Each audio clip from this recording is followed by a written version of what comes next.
Olá, eu me chamo Luana, sou aluna do curso de Ciências Biológicas da Universidade Estadual do Ceará, pela Universidade Aberta do Brasil, Polo Beberibe. Venho aqui por meio da Bioação 1 da disciplina de Psicologia da Aprendizagem. Nesta foi proposta a entrevista com pelo menos 2 professores, destacando a visão destes acerca da aprendizagem escolar, fracasso escolar, afetividade e criatividade. Assim sendo, vamos lá. De início, eu entrevistei primeiramente o professor Webster. Bom, meu nome é Webster Guerreiro Belmino, eu sou professor de História, licenciado em História pela Universidade Estadual do Ceará. Sou professor efetivo da rede estadual desde 2003, mas já leciono desde 99. Eu tenho experiência no ensino fundamental 2, no ensino médio e no ensino superior. Eu leciono nessas 3 modalidades, nesses 3 níveis de ensino. Atualmente sou especialista em gestão e avaliação da educação e mestre também em gestão e avaliação da educação. Atualmente cursando doutorado em educação. O que é aprendizagem para você? E quais as estratégias você utiliza para que os seus alunos aprendam? Aprendizagem é uma mudança de estado. É uma situação onde uma pessoa desconhece um determinado assunto e quando ela aprende, ela passa a conhecer sobre esse assunto. Ela passa a entender, a praticar e a saber, inclusive, explicar sobre o assunto. Então, nesse sentido, a aprendizagem é um processo que liga o desconhecimento ao conhecimento. Então, é uma caminhada. E assim, aprender não é simplesmente você desconhecer totalmente algo, mas às vezes você tinha um conhecimento fragmentado sobre uma determinada área e quando você aprende, aquilo que estava fragmentado se torna único e você passa a dominar o conteúdo. Então, aprender é estar em constante evolução de um estado de que não se sabe para um estado que se sabe. Quais as estratégias você utiliza para que seus alunos aprendam? A primeira estratégia é tentar conhecer um pouco da história de vida de cada aluno. Conhecer um pouco mais qual é a realidade, de onde ele vem, quais os desafios, quais são as perspectivas, né? Segunda estratégia que eu considero, isso não tem uma ordem, né? Estou falando segundo, mas não tem uma ordem de importância não, todas são importantes. É tentar fazer com que o aluno sonhe, com que ele possa perceber que apesar de viver, eu trabalho com alunos que são filhos de trabalhadores, uma classe pobre desse país. Então, para que ele possa perceber de que através da educação ele pode também ter uma vida, mesmo, né, não está fácil para ninguém, mas que ele possa sair um pouco da realidade dele, crescer profissionalmente e com isso conquistar outros espaços. Então o sonho tem uma estratégia importante, porque por que eu estou na sala de aula? Por que eu estou aprendendo isso? Eu estou aprendendo isso porque isso é importante que eu saiba e isso é importante para a minha vida porque eu quero conquistar uma universidade, um exemplo, né? Então o sonho ele faz essa ligação. A outra estratégia é tentar variar o repertório pedagógico. Se um conteúdo é apresentado de uma forma, o outro conteúdo ser apresentado de outro, ou o mesmo conteúdo, a gente ter uma variedade de como apresentar, utilizar um recurso tecnológico, não utilizar recurso tecnológico, fazer trabalho em grupo, fazer trabalho individual, expor oralmente, pedir que o aluno leia, fazer resumo, ou seja, um repertório pedagógico para nos ajudar a variar a forma como a gente apresenta o conteúdo, porque as pessoas aprendem de forma diferente. Então, nessa variação, você vai atingindo um número maior de pessoas. Para você, quais as causas e consequências do fracasso escolar, com foco em reprovação, evasão e abandono? E como você lida com esses problemas? As causas dessa situação, elas são variadas. Não dá para a gente determinar uma única causa. Então eu posso fazer uma lista de situações que podem causar esse tipo de fracasso escolar. Vou começar pelo que talvez seja menos debatido, que é a condição social do estudante. Essa condição social, ou seja, como um jovem, como uma criança, tem a condição de viver no mundo, isso impacta na sua aprendizagem. Se ele tem local para morar, se a família tem as condições mínimas para alimentá-lo, se a família tem as condições mínimas para que ele tenha lazer, se a família tem as condições mínimas para que ele tenha acesso à saúde, se tudo isso dá um acesso a ele, as condições para ele estar na escola são melhores e as possibilidades para ele não ter fracasso escolar também são melhores. Então essa é uma das situações que pode causar um fracasso escolar. A outra, eu considero, são as questões que envolvem fatores socioemocionais na própria família.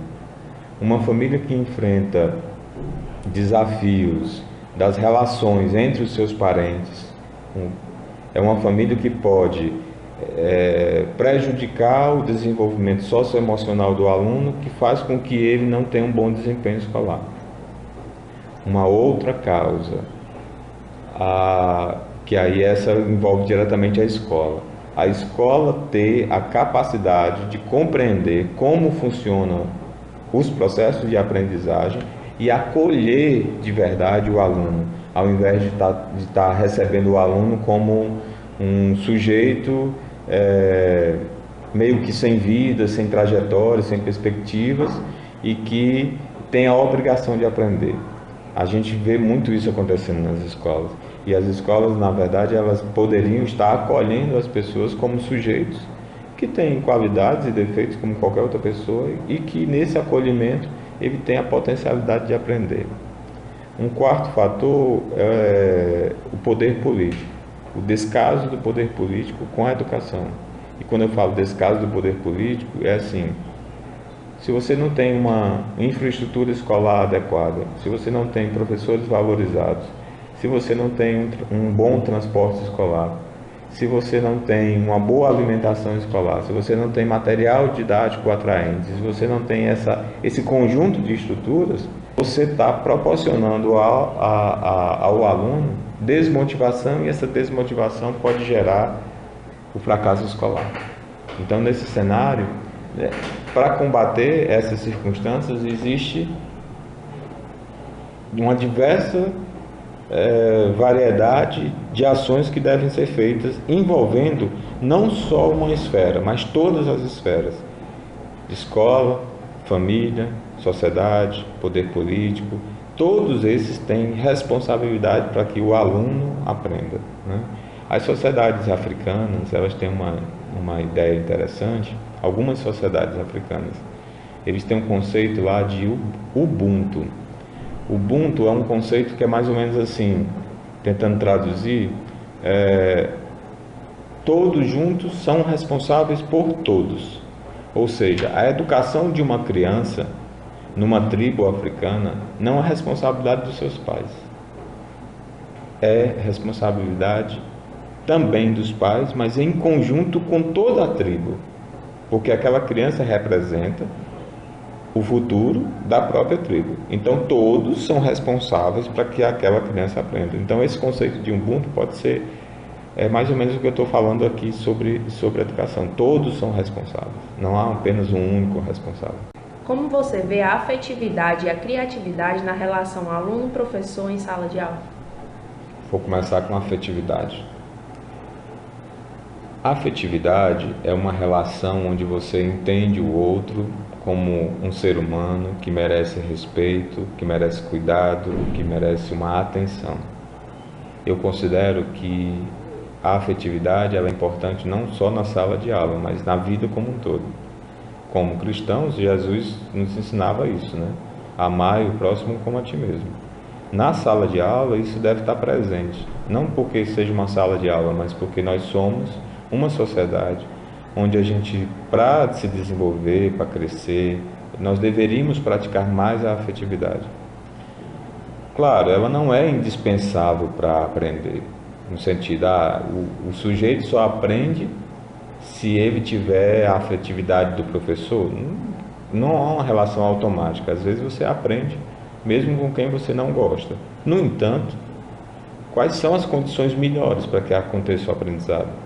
É quando você está num ambiente que você se sente seguro, que você sente que você é fruto de uma atenção, que você pode contar com aquelas pessoas, que você gosta daquele ambiente, das relações. Então, ela é muito importante no processo de aprendizagem. Com ela, a gente diminui barreiras.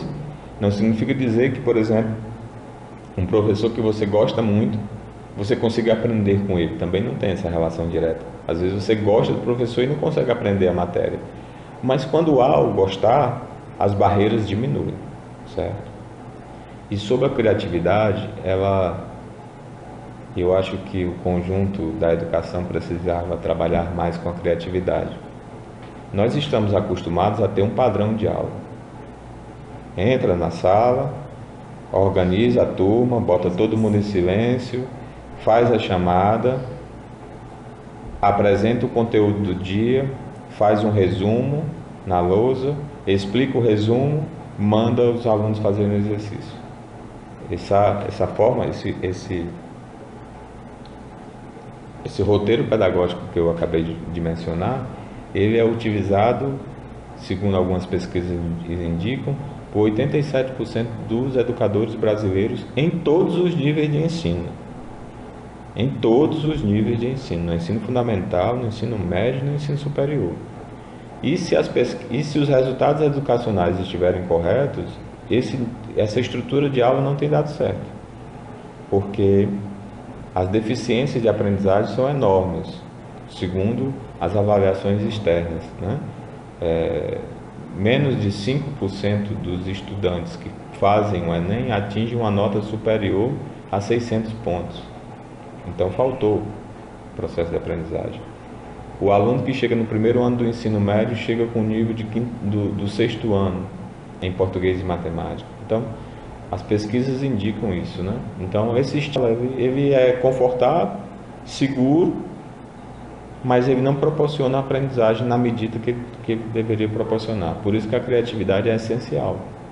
Arriscar, tentar ver uma forma diferente de passar uma instrução e de construir em conjunto com o aluno aquele processo de aprendizagem.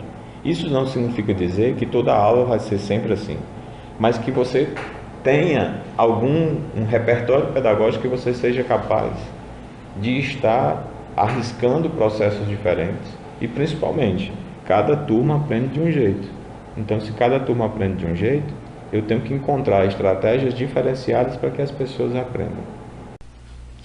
Agora, em continuidade à nossa entrevista, venho trazer o segundo entrevistado, o professor James. A Luana aqui entrevistou o professor James Laurindo. Eu sou aqui professor e sou professor do ensino médio já desde 2009. Já estou nesse barco aí já praticamente os 10 anos de educação. Sou professor da disciplina de matemática. O que é a aprendizagem para você? Eu acho que para mim, como professor, a aprendizagem ela tem significado, né? Então, para mim, a aprendizagem é realmente o aluno alcançar o conhecimento passado pelo professor e que essa aprendizagem ela seja realmente tenha significado para ele, seja uma aprendizagem significativa. Quais as estratégias você utiliza para que os seus alunos aprendam? As estratégias, infelizmente, eu posso dizer, sou professor de matemática e as estratégias que eu utilizo para que meu aluno venha a entender essa disciplina, né, que para muitos bicho papão, é realmente resoluções de questões. Eu não vejo uma outra forma de aprender na matemática se não for ainda por meios tradicionais. Para você, quais são as causas e consequências do fracasso escolar? em foco reprovação, evasão e abandono. E como você lida com esses problemas? O fracasso escolar, né? Não só o fracasso, mas a nível de reprovação, evasão e abandono, tem-se por base, é aquele aluno que não tem bagagem, é aquele aluno que vem, na minha opinião, que vem do fundamental. Isso faz com que esse aluno, ao longo do ensino médio, ao longo do desenvolvimento cognitivo, se eu não tenho base, como é que eu vou ter notas? Mas então eu acho que um dos motivos grandes é eles não terem a base. Então isso leva à questão da evasão, do abandono. E eu assim, como é que eu lido com esses problemas, né? Eu passo para o meu coordenador, né? E a gente verifica, a gente analisa o nível que chegou o nosso aluno do ensino fundamental. Daí a gente faz um planejamento, né? A gente traça um plano de ação para ver se a gente consegue, pelo menos, né, deixar todos em um nível que a gente chama aqui de nível intermediário ou adequado. Como você vê a afetividade e a criatividade na relação aluno-professor em sala de aula? Meados de 2016, eu tive a oportunidade de ser professor, diretor de turma. Foi onde eu realmente pude entender lá a questão da afetividade. Porque assim, quando você entra em uma sala de aula de 45 alunos e não conhece a realidade um a um, pude realmente ver o quão é importante você conhecer o seu aluno. E não conhecê-lo somente na parte cognitiva, e sim na parte realmente emocional, afetiva. O professor bom não é aquele que somente ensina, aquele professor que te aconselha, aquele professor realmente que vai, né, em cadeira em cadeira. Sei que isso não é possível em todas as aulas, mas se você chegar perto do aluno, né, perguntar por que ele está cabisbaixo, pode ter certeza que você vai estar perdendo ali 3, 4, 5 minutos numa conversa com o aluno. Quando aquele aluno ele perceber que um professor deu atenção, né, fez perguntas com relação ao seu dia a dia, como é que foi, né, com certeza aquele aluno vai te olhar com um olhar assim diferenciado. Então, nós professores temos essa missão de além repassador de conhecimentos, ser um mediador, né, do que o aluno realmente passa em casa, o que é. Bom, agora sobre a mesma linha de raciocínio, realizando uma breve análise a respeito do assunto em questão e ainda considerando as visões dos professores entrevistados, são visões que distam uma da outra. Mas assim, a respeito da aprendizagem, eu considero que a aprendizagem, de uma maneira bem breve e simples, nada mais é do que um processo de construção do conhecimento, e algo que acontece de uma maneira constante. Já mediante as estratégias utilizadas durante o processo, não basta apenas uma metodologia didática, requer que o professor tenha um conhecimento prévio a respeito da vivência, da vida, do dia a dia de cada aluno. Porque isso, o cotidiano de um aluno, ele pode influenciar diretamente com o processo de aprendizagem. E já a respeito das causas e consequências do fracasso escolar, podemos e devemos conhecer a procedência social e emocional de nossos alunos. E ainda assim, a escola deve se dar como uma pedra fundamental, ter a capacidade de abrir portas, de abraçar causas, independente de conhecer a base que esse aluno traz. Ou seja, a escola deve abraçar a causa, independente de conhecer, e assim lapidar seus alunos. Ou seja, ela deve conhecer a procedência daquele aluno para poder assim abraçar a causa, independente do que esse aluno traga de bagagem, essa escola conseguir lapidar seu aluno. E assim, para se conseguir amenizar tais problemas, deve-se haver um elo, um conjunto entre a escola, aluno e família. Já sobre outra linha de raciocínio, a afetividade e a criatividade na relação aluno-professor. A criatividade eu considero algo escasso. De certa maneira, hoje está muito em falta. O processo de aprendizagem ele se dá pela mesmice, o padrão. Na maioria das escolas, não se busca mais atingir o aluno. A maioria das escolas busca-se apenas dar o didático, dar o conteúdo programado, e sem se preocupar em o que o aluno vai aprender. A escola, de certa maneira, hoje, ela não está preocupada em instigar o aluno a buscar, a querer algo. Já a afetividade nessa relação, ela pode ser considerada como elo, onde o aluno sente segurança com o professor. Isso proporciona uma quebra de obstáculos, o que favorece uma melhor aprendizagem ou o êxito da aprendizagem.